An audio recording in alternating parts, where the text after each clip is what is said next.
we are on the record in 2024 TR 617, State of Kansas versus Abel Estrada Jr. Please announce appearances. State of Kansas appears by Assistant County Attorney Paul E. Dean. Richard Paul on behalf of Mr. Estrada, who appears by Zoom at a separate location than counsel. And how does he wish to proceed today? Judge, I need to withdraw from this case. Your Honor, Mr. Estrada filed pro se, I do believe. Well, I know it was pro se filing. Well, I do notice he's taken a number of filings in his own right without going through counsel. Mr. Estrada, you come back to my recollection, we've met in city court, correct? Yes. And now this is that tag and suspended license? No. No, It's a tag issue, Your Honor. Just the tag, Your Honor. All right. I believe Mr. Paul is requesting to withdraw based upon the essentially sovereign type citizen claim filed by Mr. Abel. Well, Mr. Estrada, excuse me. And also, there's been a total breakdown in communications, Judge. He files his own motions. I cannot represent him. he's okay. All right, Mr. Estrada, you were appointed an attorney. Apparently at one point you wanted one, or maybe we gave you one and you didn't want one. No, that's not it. Excuse me? I'm sorry, that's not it. He's not, Richard Paul is not seeking my interest. And I put everything in the affidavit. He's not representing me. He's actually judging me before, he's judging me before I even go into court. He's not listening to my paperwork. So he decided he doesn't want to represent me. So I still need to be represented. Well,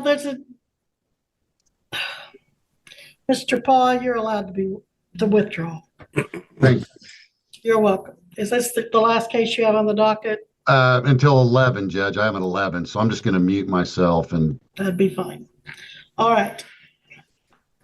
Now, I think you are going to have the same problem with any other attorney that you had with Mr. Paul. Mr. Paul, from this court's experience over the years, is a very competent, diligent attorney.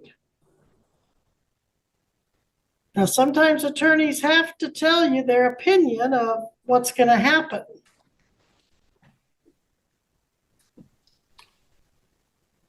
And you may or may not agree with their opinion, but you do still want an attorney. I do. I do need an attorney because I don't know how to defend myself with this court. And also, I have a thread of the communications that you can see it.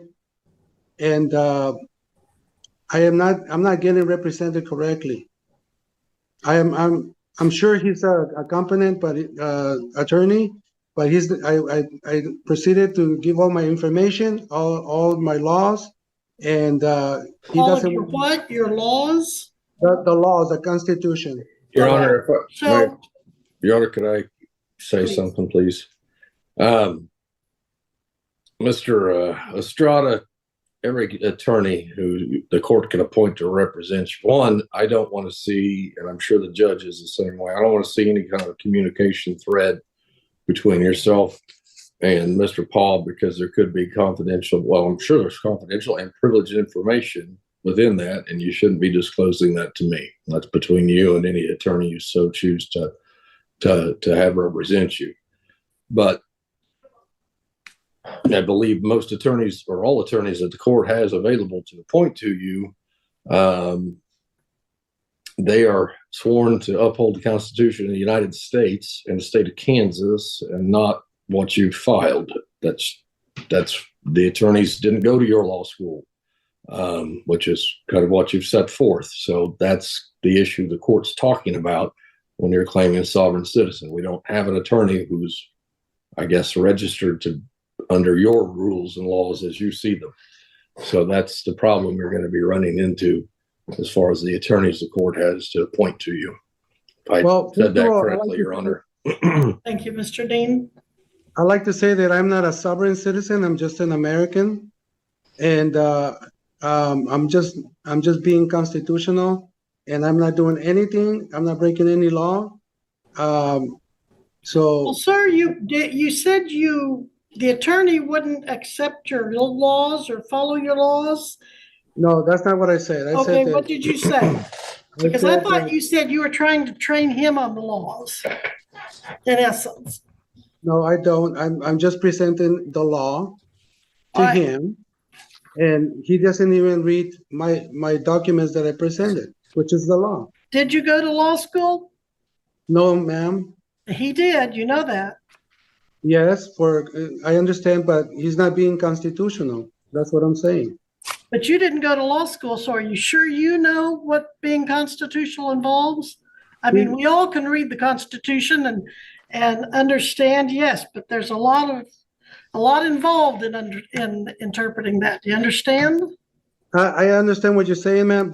All I'm saying is that he's using case law, not constitutional law. And he didn't see all my paperwork. He just ignored it. He just blew through it and then gave me the wrong dates. I presented all the documents and he didn't even look at it and ignored the paperwork. All right, and let me ask you this. You are wanting a trial on this illegal display of a license plate or failure to display, right? Well, no, I like to address. I'd like to first, if we possible, we can a motion to dismiss with extreme We're prejudice. not going to do that today. All right, I'm going to one more time appoint you an attorney. Your Honor, could I make a request to the court on this matter? Sure. This case carries a maximum sentence of 30 days. Doesn't even have an eligibility or requirement that he be provided an attorny. Well, I'm just there's just saying, potential jail time. I would like to have if the court wants. I understand if the court wants to appoint an attorney. Absolutely, don't dispute that. That under the circumstance of the defense that's wanting to be presented, I would ask the court to appoint somebody.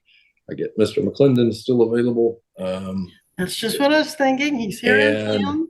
we set this next hearing, give sufficient time, perhaps 60 days, perhaps longer, and we just have it set for a bench trial.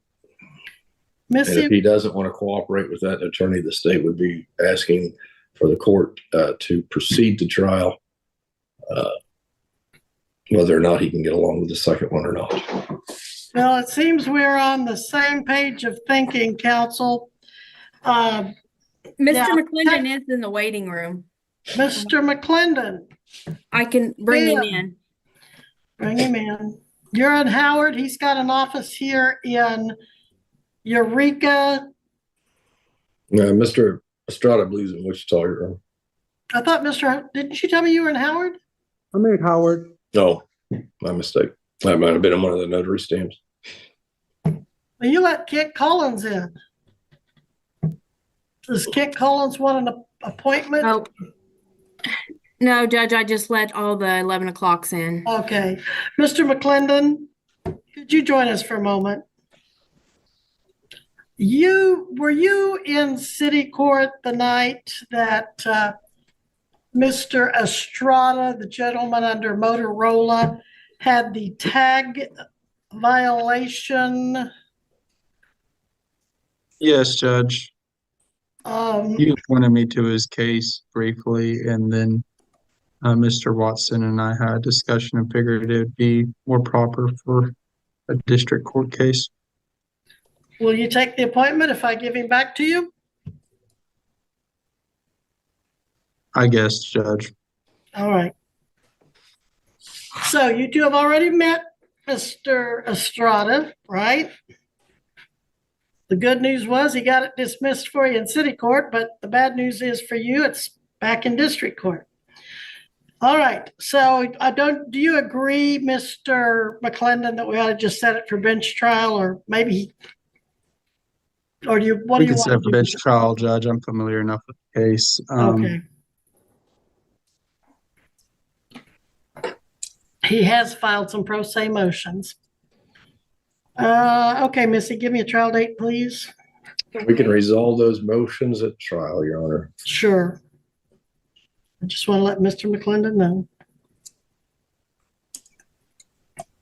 How about January 3rd at 11? January 3rd at 11. Does that work? Check my calendar now, Judge. Sure. Sorry. Thank you. No problem. That's fine, Judge. All right. Thank you, Mr. McClendon. I appreciate your willingness to do that. Mr. Estrada, I will continue. You're not on bond, but I will continue the order that you reappear for bench trial January 3rd at 11. And I trust you have Mr. McClendon's contact information and he has yours from your I city do. appointment? Yes. You do? All right, thank you. If there's nothing further, we will be in recess on this matter and you are excused, Mr. Estrada. Let me turn it on.